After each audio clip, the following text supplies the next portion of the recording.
Greg Cook.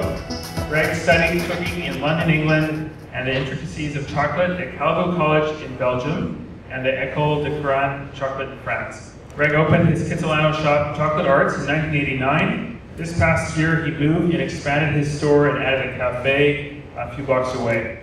To this day, Chocolate Arts is devoted to creating unique chocolate products, emphasizing local and organically grown ingredients. At the shop, you'll find small batches of artisanal chocolates being created each day using the best raw chocolate from producers in Belgium and France. Please join me in welcoming Greg Cook. We opened first in 1989, so we're actually, we started in 1989, we opened our first store in 1992, so we're coming up to our 20th year in about another 4 days. So I'm hoping what Leslie said was true, that it'll take us 20 years to be an overnight success. Chocolate has been a very interesting journey for me. I often will say that I didn't really choose chocolate, chocolate chose me. So I was always very passionate about food.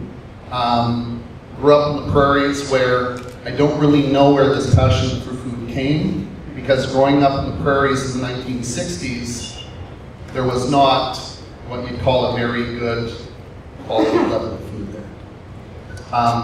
That being said, we ate tomatoes out of the garden, cucumbers, did our own pickles, the family. So I grew up on those really foods that were very plain but very sustenance. Started out cooking, and then I went into pastry because it was my entire idea that I wanted to be able to own a restaurant or a country inn where I could bake every bread, make every item that we would serve, all the pickles, all the, you know, that whole vision of the country inn.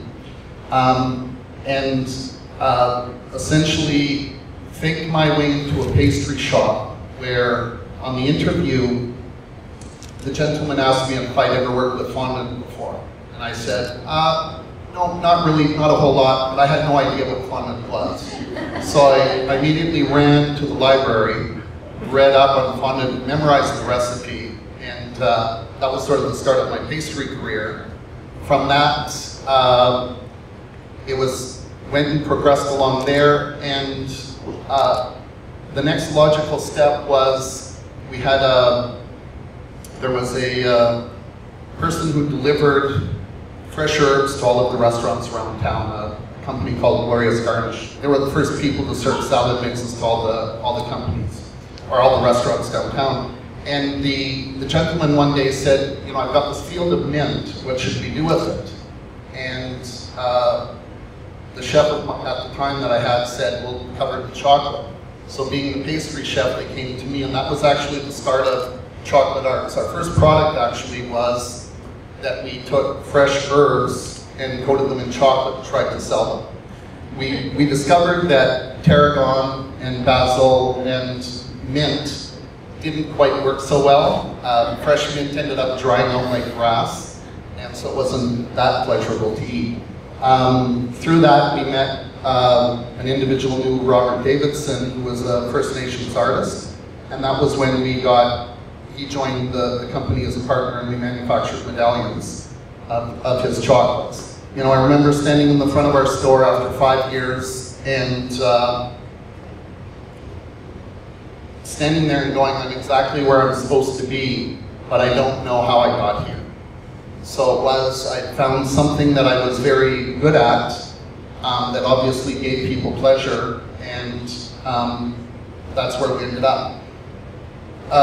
Through all of this is inextricably connected to my wife at the time. We had decided we were getting married in February and planning on getting married far before we were going to open the shop, so I just had my 20th anniversary. But what ended up happening was, due to leases and due to everything, we ended up getting married about a week before we opened our store 20 years ago, so it's always been inextricably connected in that way. But the one thing that Leslie really said was about passion. It's, you know, 20 years in, we've just spent a whole bunch more money and committed to building the facility that actually saw that we could have 20 years ago, but was too scared to do. So we finally have that, we have enough space, and now we have the ability to do all the things that we've always wanted to do. So that's, that for me, on the days when I'm not fretting, is just a very wonderful thing. But it's always that drive. I like to take as many local products as possible, strengthen the flavor, or enhance the flavor of that product so that when you taste, so we will taste some chocolates later on, or you'll be leaving with some chocolates. We have a pumpkin chocolate, and these are an organic sugar pumpkin that are grown in the Hazelmere Organic Farms. We take that pumpkin, we baby it, we roast it, we reduce it, we dehydrate it, we mix it all together so that we can strengthen the pumpkin so that it'll actually carry through the chocolate. So hopefully when you bite into it, you immediately go, that's pumpkin. I'd always not like the fact that I would eat a chocolate and I'd go, I have a hard time figuring out what the flavor is. Having worked with chocolate for a long time, I know how difficult it is to capture the essence of all of those products that we're trying to do. Another chocolate that is in there today is an oatmeal stout chocolate, and we've used a stout from R&B Brewery, so Rick and Barry, and so it's we trundle off to their brewery with 14-liter pails, and we take 14 liters of liquid and reduce it down to about 200 grams. That's the essence that we use to really strengthen the flavors. So that's how the flavor can sort of carry through the whole, through the dark chocolate and everything like that. We often say to our team members that what we're trying to do is take the inconsistent and make it consistent. So we've discovered that clientele, the one thing about being a manufacturer is we have people who come in because they remember from a long time ago the flavor of how something tasted.